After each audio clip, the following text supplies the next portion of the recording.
before we dive into the dark, twisted, and occasionally, what the actual hell side of humanity. Here's a quick note from our imaginary legal team, which consists of a sleep-deprived parent, Google, and a stress ball named Greg. This podcast is for educational and entertainment purposes. Yes. Both. It's just me, researching these cases like your overly invested ex creeping your socials, thoroughly, obsessively, and with just a hint of judgment. The opinions here are entirely my own and do not represent law enforcement, lawyers, doctors, or your cousin Karen who thinks she's a detective because she binged 4 crime docs and made a Pinterest board. Also, everyone is innocent until proven guilty in a court of law, even if the vibes are giving that, yep, they did it. And no, I'm not a licensed psychologist or a doctor, just someone with a brain full of psychology textbooks, way too much coffee, and disturbing level of curiosity.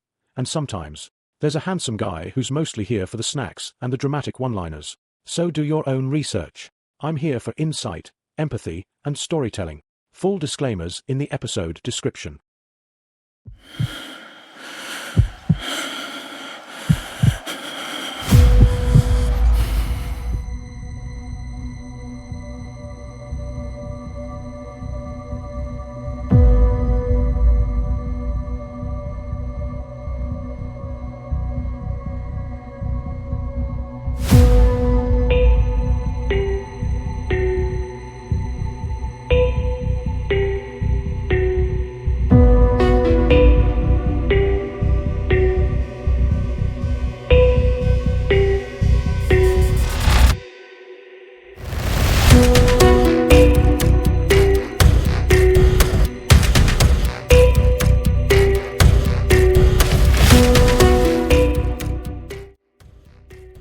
Hey guys, if you're new here, welcome to my little corner of chaos. I'm Rachel, and I host Crime Unleashed with frequent appearances from my husband Rob and other brave souls I can rope in along the way.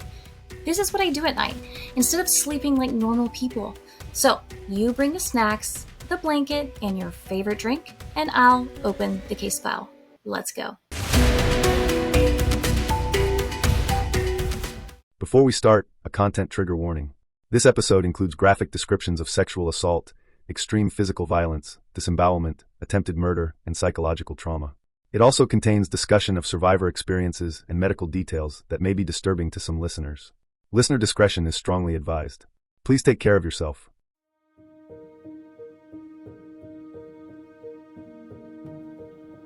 You're driving home on a warm night. The roads are quiet. The world feels safe, familiar. But in less than an hour, unfortunately, you'll be bleeding in the dirt, your body torn apart, your throat slashed so deep, you're forced to hold it together, literally with your own hands. And yet, you're alive. This is not fiction. This is not an urban legend. This is the story of Alison Botha, a beautiful woman abducted by 2 monsters. And what they did to her? It's absolutely unthinkable. In the end, they left her in the dark to die alone. What happened to her has haunted forensic experts, stunned trauma doctors, and inspired survivors across the world. Tonight, we step into that darkness and we follow her out. This is Crime Unleashed, and this is the unimaginable and miraculous survival of Alison Botha. Alison Marianne Botha was born in 1967 in Port Elizabeth, South Africa. She grew up near the Indian Ocean in a warm coastal neighborhood, the kind where children played freely and the pace of life was unhurried. Her upbringing was the typical, for middle-class white South African family. Her parents divorced when she was about 10 years old. Alison and her older brother, Neil, were raised by their mother, Claire, a woman described as strong, nurturing, and fiercely independent.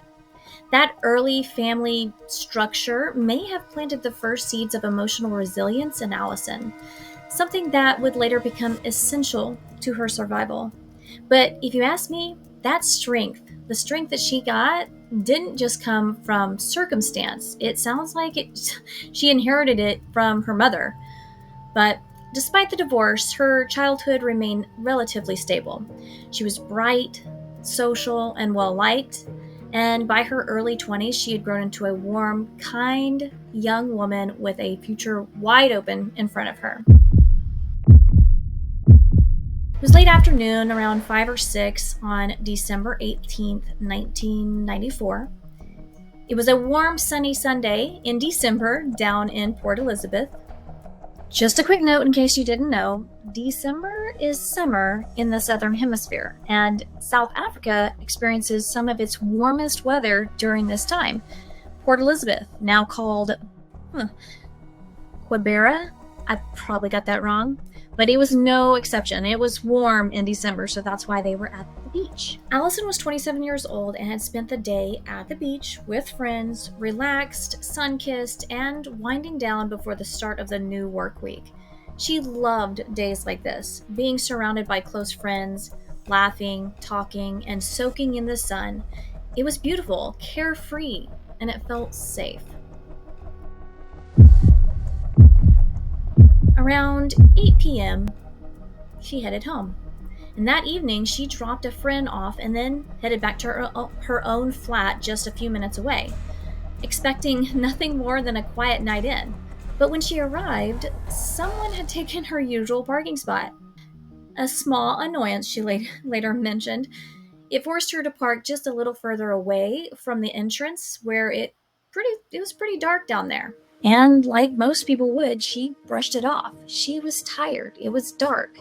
She just wanted to get inside, and a stranger in her spot was nothing more than an everyday frustration. But that one shift changed everything. And you can't help but wonder, if she had parked in her usual spot, in the light, in the front of her apartment, would it have happened to her at all? Or would it happen to someone else? Just as she gathered her things to go inside, a man with a knife appeared at her drive-side door, calm, calculated, and direct, and he forced his way in. His demeanor was eerily casual, as if this was routine for him. He told her, "I don't want to hurt you. I just want to use your car for an hour." He didn't yell. He didn't seem high or manic. He spoke like someone asking for a favor, polite, almost soft-spoken, despite the weapon he held in his hand. Alison later recalled how calm he was, how disturbingly normal he seemed, and how in some twisted way he even, gentle. He was gentle during those first moments. He introduced himself as Clinton, but I will be using his real name throughout, but just know that she doesn't learn their names until later. His name was Franz Dutoit. Franz was alone, but he wouldn't be for long. They drove around for a while, the knife always present, reminding her that no matter how mild his voice sounded, he was still in control. She didn't fight, she stayed calm, she watched, and she listened. Her survival instincts were already awake. As I mentioned, the whole time, he continued to tell her things like, "Don't worry, I won't hurt you. I just need your car for a short while. I'm not going to do anything bad to you." He spoke gently the entire time, as if trying to soothe her, as though this wasn't, any big deal. He didn't scream, he didn't shove her, he didn't push her around, but he did keep that knife up. Instead of, doing what normal people do, he behaved like someone doing business, as if she should just cooperate and all would be just fine. Later, Alison does recall saying it was deeply confusing, because while the knife told her everything was wrong, his tone told her everything was under control. That internal contradiction is a common psychological weapon used by manipulators. It delays that panic response and clouds the victim's ability to react. Predators like Franz often use calmness and false politeness to lull their victims into submission. When your brain expects screaming and chaos, but instead gets this gentleness with a knife in your ribs, it short circuits. That manipulative charm creates confusion, and that confusion buys control. The truth was, behind the soft voice and calm demeanor, he was calculated, predatory, and deeply, deeply dangerous. A violent man using manipulation to get exactly what he wanted. This kind of behavior, being polite while threatening, is a hallmark of someone with psychopathic or sociopathic tendencies. Ugh, tendency. Tendencies, possibly exhibiting traits of antisocial personality disorder and narcissistic traits. Some of those traits include superficial charm, lack of empathy. I'm sure everybody knows these, but believing they're untouchable, no remorse, cold, calculating, planning all the time.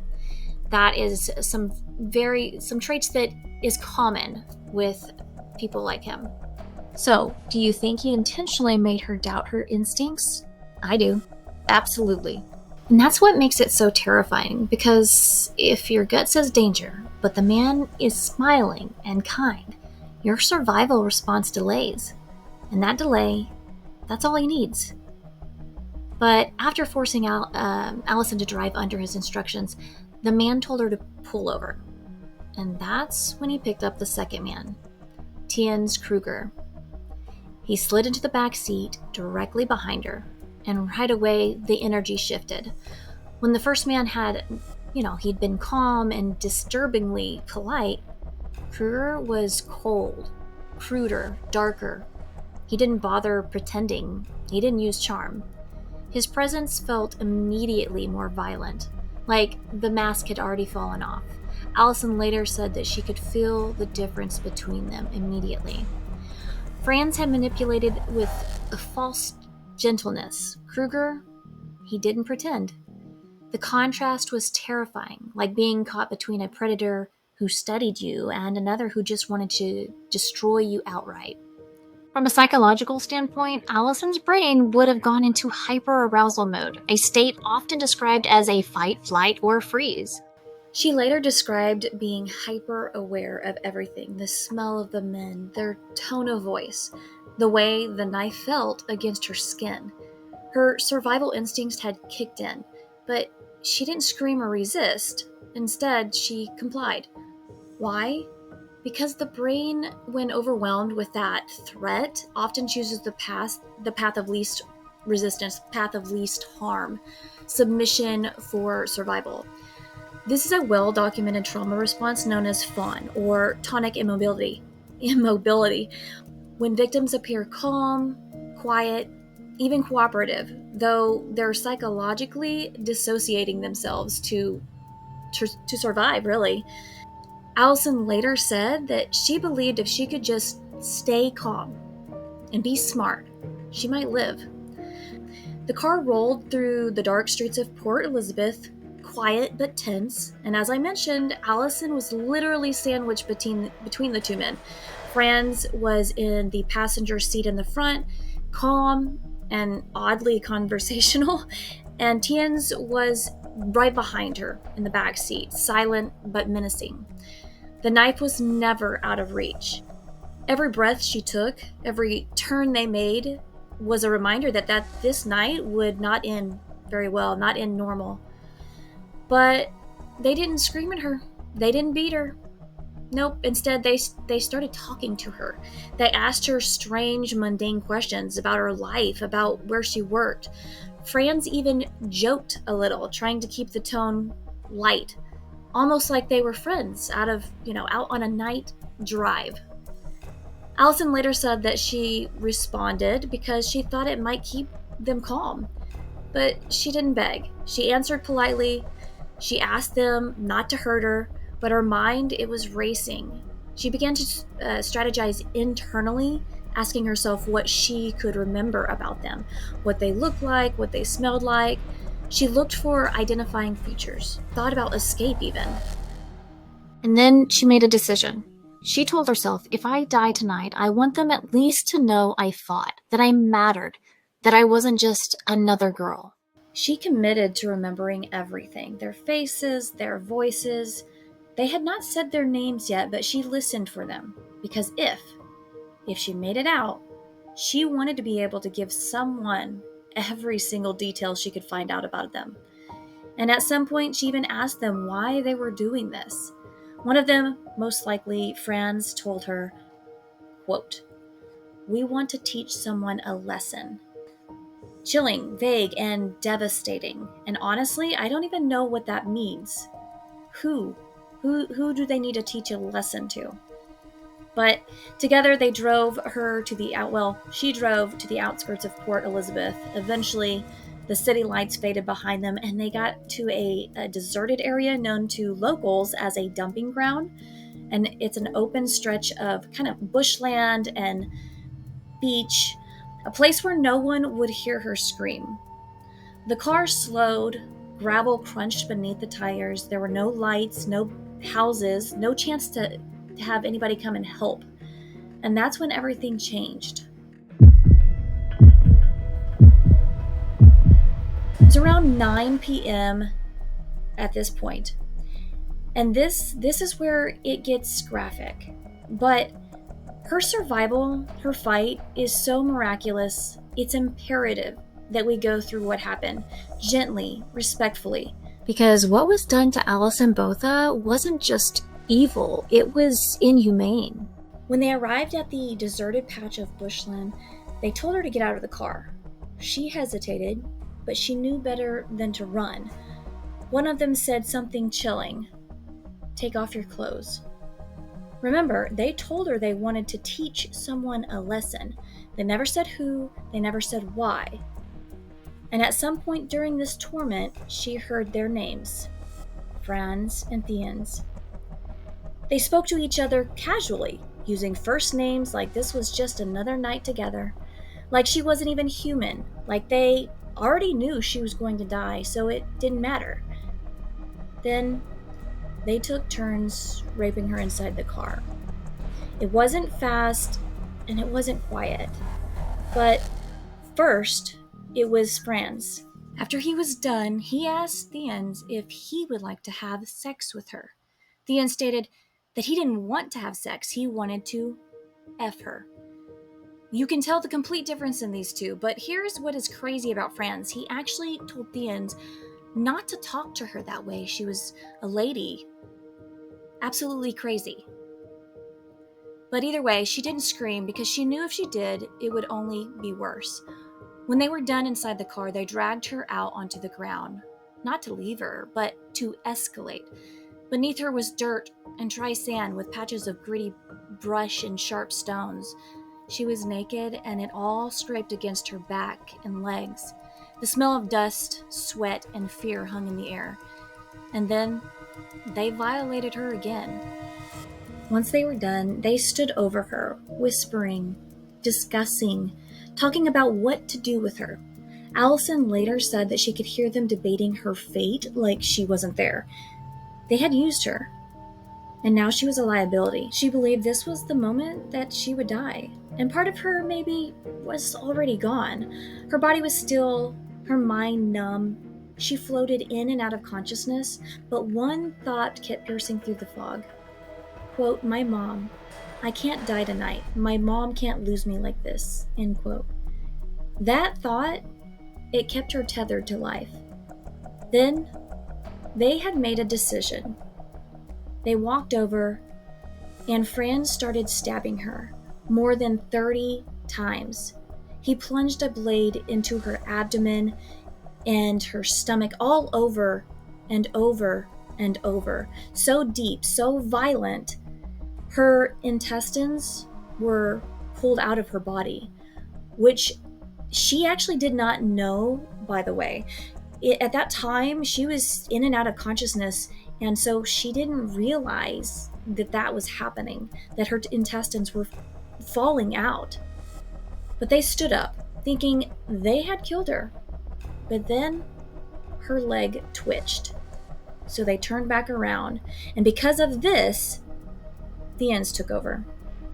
He grabbed her by the hair, tilted her head, and with horrifying force, he slit her throat by slicing, cutting into her throat, not once, but 16 times. They took turns doing this. The cuts were deep, so deep her trachea was severed, her jugular cut, her esophagus sliced open, and somehow She didn't pass out right away. In fact, she didn't even know what was happening, how bad it really was. She lay there in the dirt, bleeding, broken, naked, all the while strangely aware, but detached. She actually says that she could feel herself leaving her body, like her soul had left her body, but something, some small part refused to let go. She even says that she could see her body in the sand, mutilated, bleeding. She says that she felt deep inside her, as she was floating above her physical body, that somehow she knew that she had a choice to go back into her body and live. It reportedly says that she said the reason she decided she wanted to go back and fight was because she wanted to live better and leave her mark. They thought that she was dead.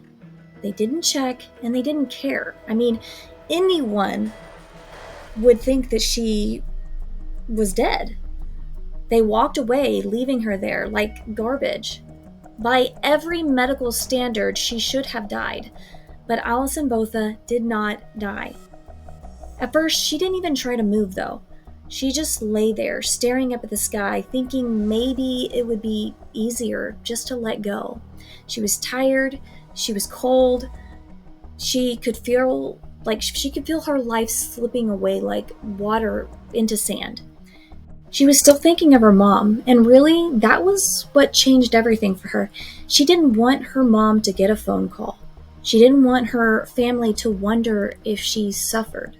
She was still lying in the dirt, slipping in and out of consciousness, unsure if she was going to survive. But somehow, somewhere in the fog of pain, she became aware of something. If she didn't make it, someone had to know.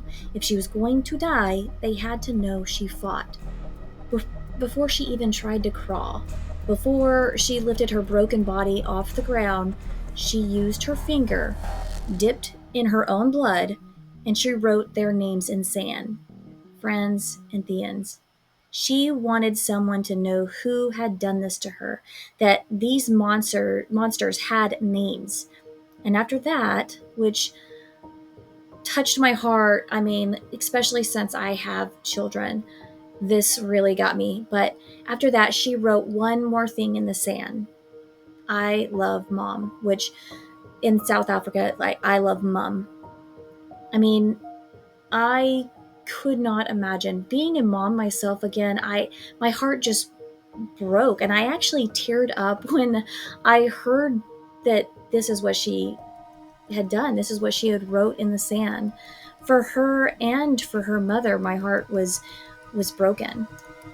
But then she tried to move. She tried to sit up, and that's when the pain screamed through her body. She felt something wet, and she looked down.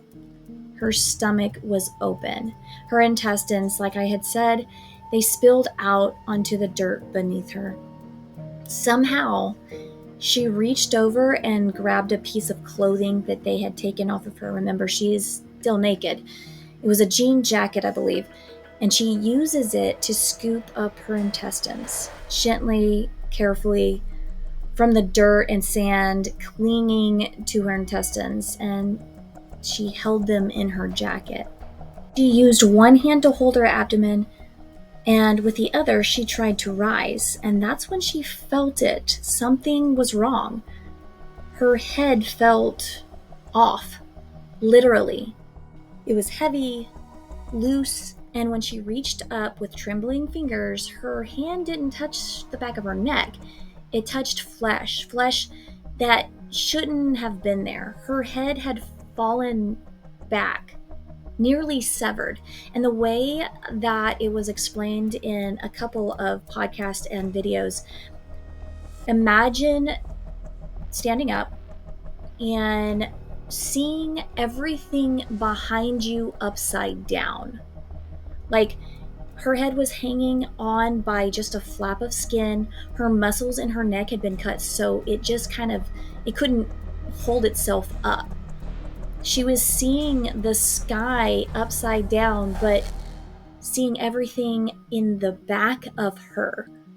She had to hold her own head with, on top of her shoulders while still holding onto her intestines in her jacket. It was absolutely insane to even think about. It was insane that she was even alive. Like, it makes no sense at all. A miracle by every definition. That realization, though, as horrifying as it was, it ignited her. She tried to look around, but everything was spinning and her vision actually blurred, and everything was distorted. Her eyes wouldn't focus, but she forced herself to look in front of her to search. And of course, there was trees and shadows and darkness, and she had to find, a break in the trees, anything, like anything somewhere out there. She knew that there had to be a road. So she moved forward, or at least she tried to move forward. Her body felt impossibly heavy, like dead weight, and I can't even imagine. One arm was gripping her stomach, holding her intestines inside, and the other cradled her head, keeping it from falling completely backwards. She didn't walk. She didn't even really crawl in the traditional sense. She dragged herself, elbows digging into the earth, knees scraping through the dirt and thorns, blood soaking into the dirt and leaves behind her. She was like leaving a trail. She couldn't breathe through her mouth. Her trachea had been cut, remember, so she gasped through the hole in her neck. Every breath came out wet, ragged, gurgling, and still she moved, 1 inch at a time. Through pain most people wouldn't survive for seconds. And it took time, a long time.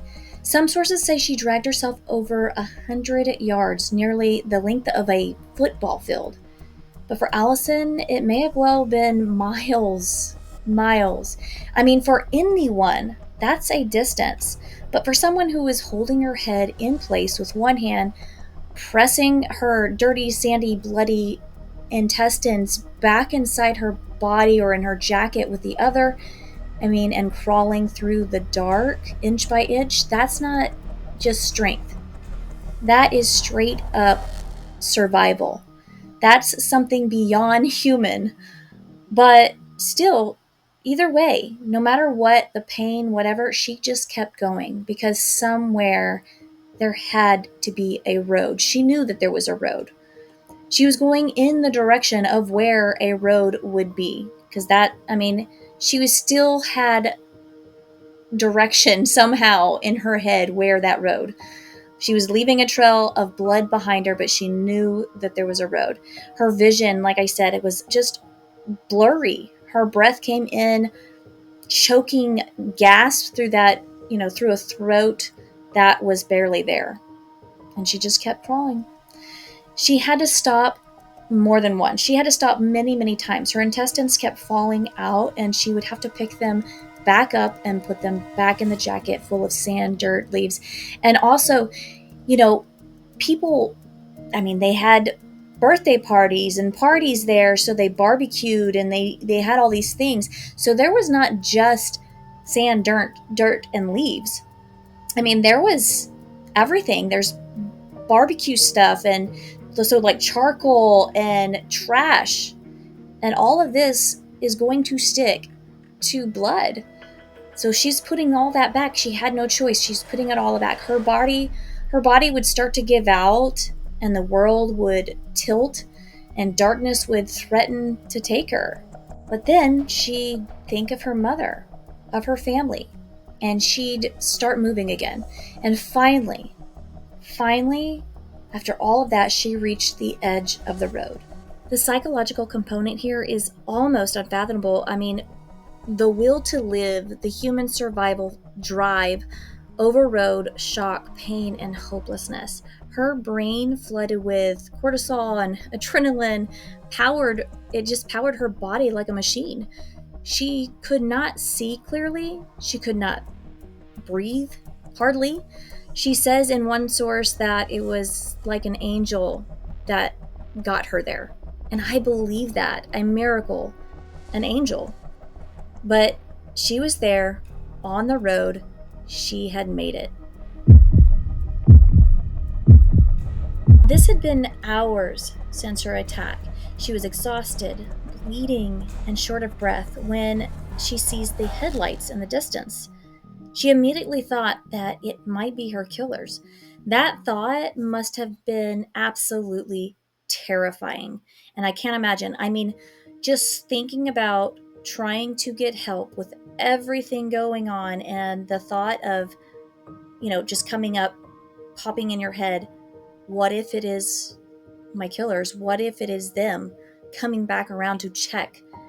I just can't imagine it would be so much anxiety.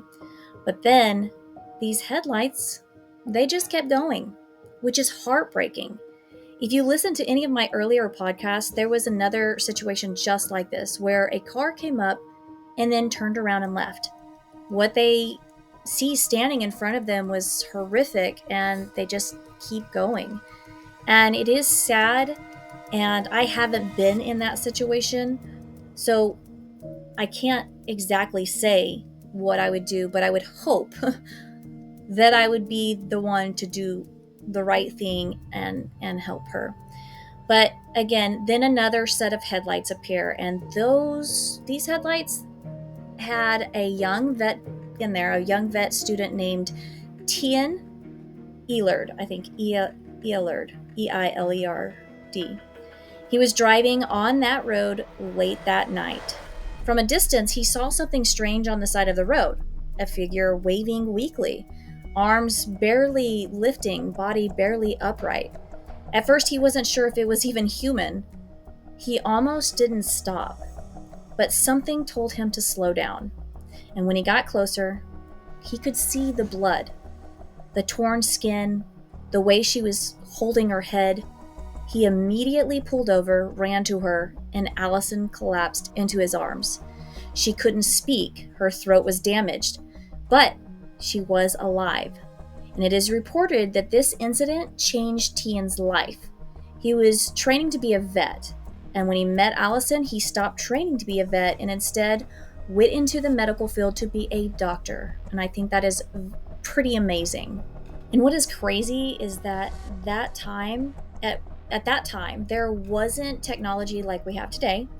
Rarely anyone had a mobile phone, let alone one in their car. And Tien, he actually did. He had one, and he used it to call the ambulance. Another miracle, I have to say. I mean, wow. 50 minutes later. I said that right. 50 minutes later, I do not understand how she made it except, again, through a miracle, an angel. They were all stunned that she was still breathing. I mean, who wouldn't be? This next statement is accurate. They later said, quote, "We shouldn't have been saving a life. We should have been collecting a body," end quote. The paramedic on scene had to manually hold her neck together while they transported her. They intubated her through that open wound in her throat because her windpipe had been severed. And at the hospital, trauma surgeons couldn't believe what they were seeing. One of the emergency physicians said that he had never seen someone so injured still conscious. Her throat was slit from ear to ear, and no one should have lived from that. I mean, she had lost over half of her blood volume. Her intestines were outside of her body, as you know, and her throat had been slashed 16 times, and yet her brain hadn't shut down. They fought to keep her alive, and she fought with them. What the physicians were looking at was unimaginable. I mean, her head being held up and her intestines out. And like I said, where she was at the beach, it was a place where people had fun, but cooked out, threw away trash on the ground, which included, all kinds of things, tiny things, large things, but anything like that sticks to her blood, her intestines. I mean, as I mentioned, she'd been picking up her intestines from the ground, putting it in her jacket. So every time they fell out into the dirt, into the sand on the road, it collected more and more of all of that. So the physicians were literally seeing this and, trying to clean it out, but in their heads, I can't imagine them not immediately thinking this is going to cause an infection that absolutely could kill her. I mean, then they would have to put her all back together somehow, praying that none of that dirt, none of that sand, the trash, or whatever else was there was not left inside, because like I said, it could have easily caused a deadly infection. The doctors thought there was no way that she could ever have children, even. I mean, it was so bad. She'd been violated, dehumanized, left for dead. Her sense of safety completely shattered, and here they are staring at her, trying to be the ones that help her. But they just had no idea. But even in the hospital bed, she was still thinking like a survivor. Despite Alison being in that way, she was able to consent to her surgery and everything they had to do to help her. Everything that she had to do, she consented to. And she remembered everything. The men's faces, their words, their names, Franz and Theans. She was mouthing words before she could even speak, refusing to let what they did to her become a mystery. Miraculously, it turned out that the surgeon that was on call was trained in all surgery. He was an ENT, but actually trained in all surgery. Another miracle, because this type of surgery, I mean, not just anyone can do this.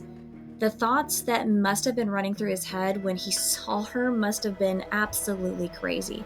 I couldn't imagine, looking at her and trying to figure out how to save her from this. But he did, and he was brilliant. It is reported that he says that he knew that he could do it. He knew that he could help her.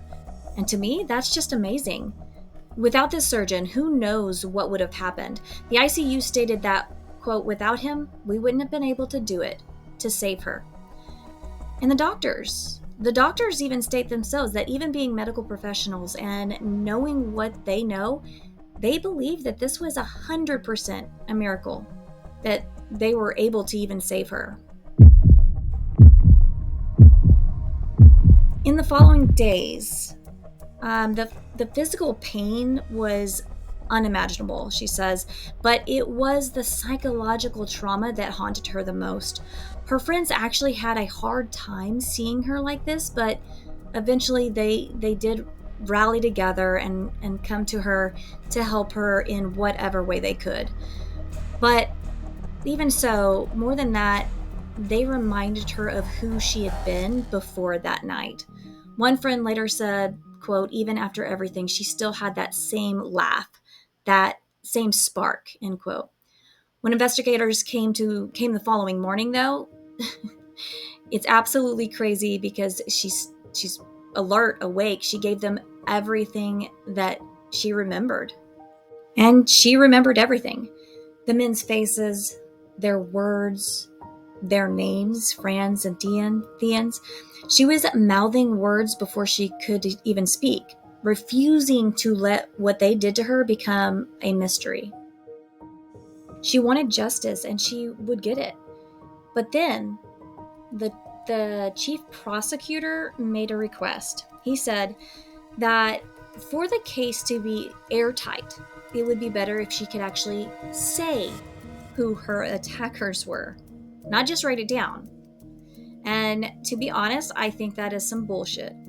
She had written their names. She had described their faces in writing. She had remembered details through trauma that would have broken most people. She had done what many interrogations want when they are investigating anything, a written statement. They accept that. But they wanted more. Her doctor actually had to be the one to deliver that message. He came in gently and explained what the prosecutor had said, that they needed her to speak the names, not just write them. Alison didn't argue. She just picked up the pen and wrote, "Take it out." He hesitated. She had just undergone a delicate surgery to reconstruct her trachea. Removing the tube too early could damage everything they had just repaired. But Alison insisted. Because after everything she had been through, there was no way she had come this far to stop short of making sure their names came out of her mouth. So they took the tube out. And when they did, the first thing that she said was, "That feels wonderful." Quote, that was a quote. Can you imagine? That voice, barely there, raspy, raw, but strong enough to say what needed to be said, and she did. She spoke their names, Franz du Toit and Theuns Kruger. She gave them no room to hide, no chance to be forgotten. And that moment, that voice was the final nail in the coffin. Her words sealed the case. Surprisingly, Alison wasn't in the ICU for long. She was discharged shortly after the attack, her vital signs stabilizing faster than anyone expected. But make no mistake, she wasn't better. Her body was still broken, her spirit bruised. She was alive, and she was ready to fight. But this was the beginning of her journey to recovery. And like the badass that she was, she got to work. She walked out of that hospital with tubes, pain, and trauma stitched into every inch of her being, but also with the fire in her eyes. But healing wasn't just emotional, it was medical, brutal, daily. In the years that followed, Alison would still need plastic surgery, especially for her abdominal area. Her stomach had to be scraped out repeatedly to reduce infection and promote tissue regrowth. Scraped out over and over again, though, so that is rough. She had ongoing pain, and even now to this day, decades later, she still does. Scar tissue, nerve damage, triggers. Her body never forgot.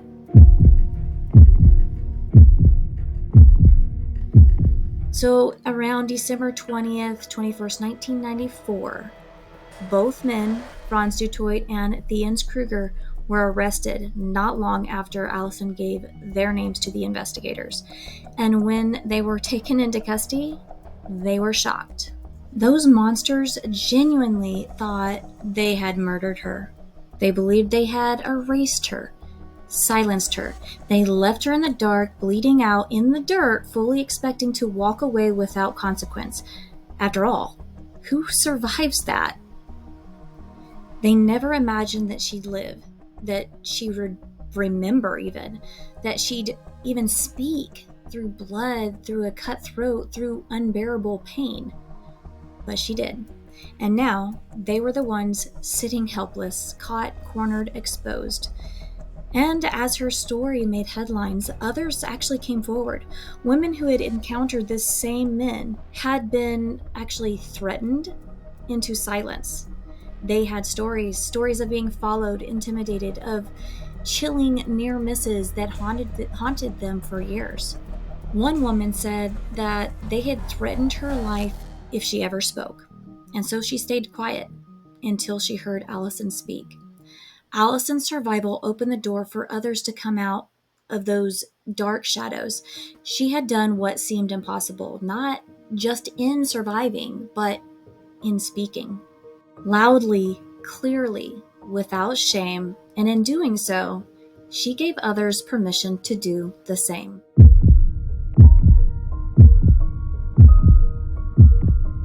So, around June 12th, 13th, 1995, these two men never expected her. I mean, the woman they raped, disemboweled, and nearly decapitated, the woman they left for dead, they didn't expect her to be their star witness in this trial. But there she was, alive, standing, speaking. Now, the courtroom watched in stunned silence as Alison recounted in exact detail what had happened that night. Every word she spoke cut deeper than a knife. And the men who once thought that they had total control sat there powerless. Alison's testimony, along with the physical evidence, DNA samples, and her initial written identification, created a case so solid that there was nowhere for them to run. She had described everything: the knife, the order of events, the location they took her to, what they said, what they did, and their names. The courtroom heard it all from Alison herself. Her words were clear, detailed, devastating. The room was silent as she described the attack. Medical professionals testified about her injuries. One surgeon said that it was a miracle that she even made it to the hospital alive. Prosecutors presented photographic evidence, forensic reports, and audio accounts. The trauma team who had actually treated her even testified, and one paramedic said, "In my career, I've seen people die from less. She is the exception to everything." And that is so true. Absolutely. During the trial, it was also revealed that Franz du Toit had a previous conviction for rape, and they had let him out. He had already been in prison and had only been released 3 years earlier. And now, here he was again. No remorse at all. And then, something surreal happened, I guess. Franz du Toit, he took something off of his finger. A ring that belonged to Alison, a ring that he had taken off her during the attack, one she had worn that night, one that still had traces of her blood in the grooves. He had kept it like a trophy, and now in front of the court, in front of her, he removed it and returned it. Why? No one knows for sure. Maybe guilt, maybe a final act of control, or maybe even a realization that he didn't win. Either way, Alison was there and she was standing and fighting. He and Theans Kruger sat emotionless throughout the whole trial, watching as the woman they tried to destroy stood and told the world exactly what they had done to her. And just FYI, forensic assessments noted Franz was unlikely to be rehabilitated, which is important later. The judge didn't hold back. He called their actions barbaric, inhumane, and beyond comprehension. He praised Alison's courage and said her strength in testifying was, quote, one of the most extraordinary acts of bravery the court had ever witnessed. The victim had become the voice. The hunted had become the one delivering justice. And then came the verdict. The jury and Justice Jansen convicts them guilty. August 1995. Both men were sentenced to life in prison. In fact, the judge did something that had never been done before. He didn't just sentence them. He wrote into the official record that these two men, Franz and Theans, should never, ever be released. Not on parole, not for rehabilitation, never. It was moral. A declaration that what they did was beyond redemption. They were found guilty of 8 charges, including kidnapping, rape, and attempted murder. And both were sentenced to life in prison on the 7th of August, 1995. Franz was given 3 life terms with no parole, and Theans was given a full life term plus 25 years with no parole. It was a historic ruling, actually. But for Alison, it wasn't about drama or spectacle. In fact, she later said that she didn't find the trial dramatic at all.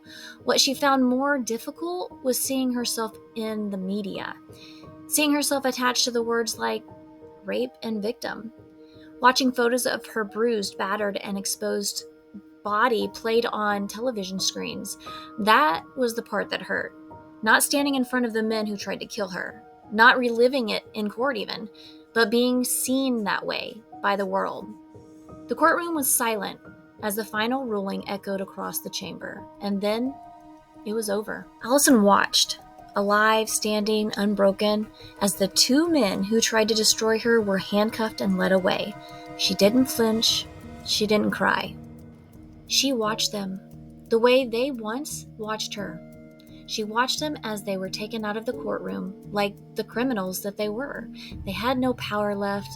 They had no mask. And they had no control. Alison Botha didn't ask to be a hero. She didn't want the headlines. She didn't want the pain, the scars, the surgeries, the years of silent suffering.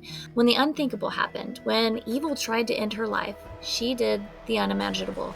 She lived, she fought, she remembered, she testified. And most importantly, she refused to be silenced. What those two men left behind in the dirt that night wasn't a broken woman. It was a fire they couldn't extinguish, a voice they couldn't take away. And that voice went on to save others. Alison not only survived, she fought. After the trial, after the sentencing, after the courtroom applause had faded, Alison went home. She actually fell into a deep depression then. She moved back in with her mother. She didn't go back to work. She stopped seeing friends. She stayed inside, hidden. And she started overeating, trying to numb what couldn't be erased. And honestly, who wouldn't? After experiencing something so violent, so personal, so completely dehumanizing, her body may have healed, but her mind had been through war. And that's the truth about trauma. It doesn't always scream. Sometimes it whispers through isolation, through silence, through food, through tears no one sees. Psychologically, what Alison went through is textbook post-traumatic stress, but not in a textbook way. She wasn't having flashbacks in the streets, but she was drowning quietly. Trauma survivors often don't want to be seen, because being seen once almost killed them. Her world shrank because her trust was shattered, and her sense of control had been taken in the most violent way ever. And it really does break my heart, because that part of the story, that's where most people disappear. But here's what makes Alison, Alison. She didn't stay there. At some point, she remembered the thoughts that she had while she was practically dying. She remembered why she fought to live, not just to stay alive, but to live better. She wanted a better life, a bigger life, a meaningful life. And so she became an intentional survivor. Over time, through support, therapy, and the relentless love of her mother, she began to fight again. She began speaking to audiences all over the world, sharing her story, her scars, and her strength. She stood on stages and turned pain into purpose. She reminded other survivors that they weren't alone, that healing is possible, and that surviving is a victory. She told her story, she wrote her book, she stood in rooms full of strangers and said the words that once nearly cost her her life. And now, Alison Botha is living proof that the aftermath is not the end. She lives her life on her terms, not as a victim, not even just a survivor, but as a beacon, a reminder that the darkest night doesn't get the final say. But just when you think you've heard it all, Frans du Toit got engaged. Yes, the same man who tried to murder her and leave her for dead, he found a fiancé while in prison. But wait, it gets better. A mother of the fiancé actually wrote to Alison requesting her to help get Frans released on parole. Yes, really. This request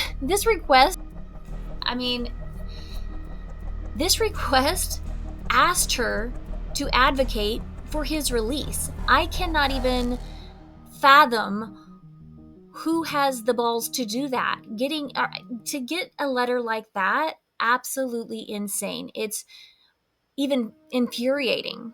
Asking Alison, a woman who survived that attack, to plead for mercy for the monster who did this to her, nearly killed her? No, absolutely not. Alison didn't survive to make him comfortable. She survived to live and to inspire others to do the same. Absolutely crazy. I wanted to give you guys an update on the two scumbags in prison, though. Remember when I said that forensic assessments noted Frans was unlikely to be rehabilitated? Well, July 6, 2023, despite the judge's orders, both men were granted parole after 28 years behind bars. Under the South African law, life sentence prisoners became eligible for parole after 25 years, but release is not automatic. It must meet strict criteria, including demonstrated remorse, rehabilitation, and consideration of victim input. So in 2023, the parole board decided that they were going to release them despite Alison's repeated objections and the absence of clear evidence of remorse or rehabilitation. Alison and her legal team were actually not notified prior to the decision. That in itself violated procedural normals outlined in the Criminal Procedure Act, Section 299A. The Democratic Alliance survivor advocacy groups like Women for Change and Alison's legal representative, Tanya Cohen, I think is the last name, strongly condemned the decision, arguing that releasing violent offenders without victim consultation was a mockery of the justice system and directly contradicted the judge's directive that they should never be paroled. However, a couple months after Alison received that letter, on February 4th, 2025, the Minister of Correctional Services, Dr. Peter Gronwald, used his authority under Correctional Services Act to revoke their parole based on failure to adequately consider victims' rights, even though the perpetrators had not violated parole conditions. And in February 2023, parole is revoked and both men are returned to incarceration following public outcry and procedural review. The outcome is also significant in South Africa's legal history. It marks one of the rare occasions where the minister has revoked parole without any violation of parole conditions, simply based on public safety and victim right concerns. Victim rights concerns.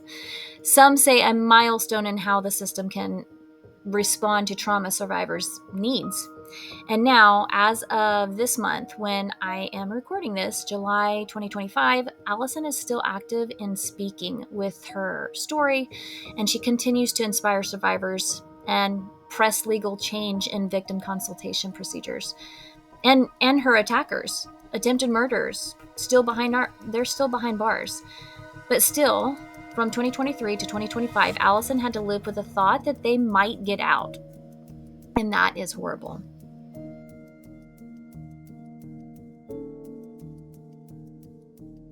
But her story isn't just one of survival. It's a reminder that even in the darkest corners of humanity, light can crawl out.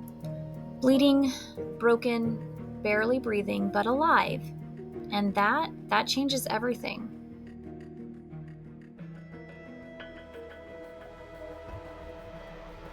All right, questions, my friends. What would you do if the person who tried to destroy you asked for your help to go free?